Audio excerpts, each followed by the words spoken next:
Hello guys, हे बघा आम्ही निघालो आता चालत शिवाजी चौकामध्ये चाललो आहे आता आम्ही.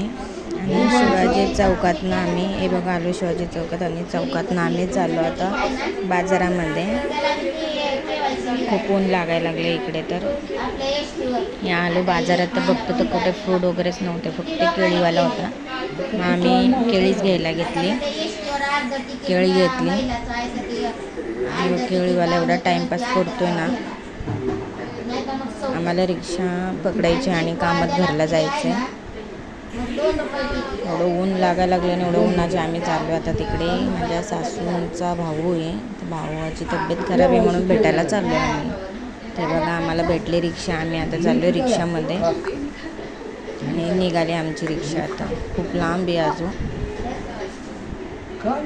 हे बघा इकडचं मार्केट बघा.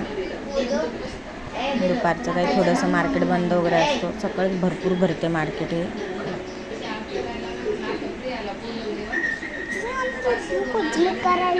राज आणि दिव्या खूप मस्ती करतात. त्याने घरी पण मस्ती आणि बाहेर पण मस्ती सुचते त्यांना, खूपच मस्ती. आणि खूप ऊन लागायला लागले ना, त्याच्यामुळे मग आम्ही रिक्षातून उतरलो आणि बघा दामण नाका आहे. त्यांना ज्यूस बघून ज्यूस प्यायची आठवण आली. मग त्यांना ज्यूस दिली, तिला दिशाला लस्सी दिली आणि त्यांनी थंडाची बाटली घेतली. दोघं मस्त पीत बसल्यात उन्हामध्ये. आणि बघा इकडे जांभळंवाली होती, जांभळं मस्त मोठे मोठे जांभळं आम्ही निघाले. बघा इकडे वराल देवीचं मंदिर आहे खूप जुनं आणि इकडे पार्क आहे, मागे तळ आहे. आणि इकडे संध्याकाळच्या टायमाला खूप असे म्हणजे जॉगिंगला येतात सगळेजण. आणि उतरलो रिक्षातनं आम्ही चाललो होतो त्यांच्या घरी. आम्ही चालतो आता. राजला बोलली मला दे थोडंसं प्यायला. आम्ही आलो घरी.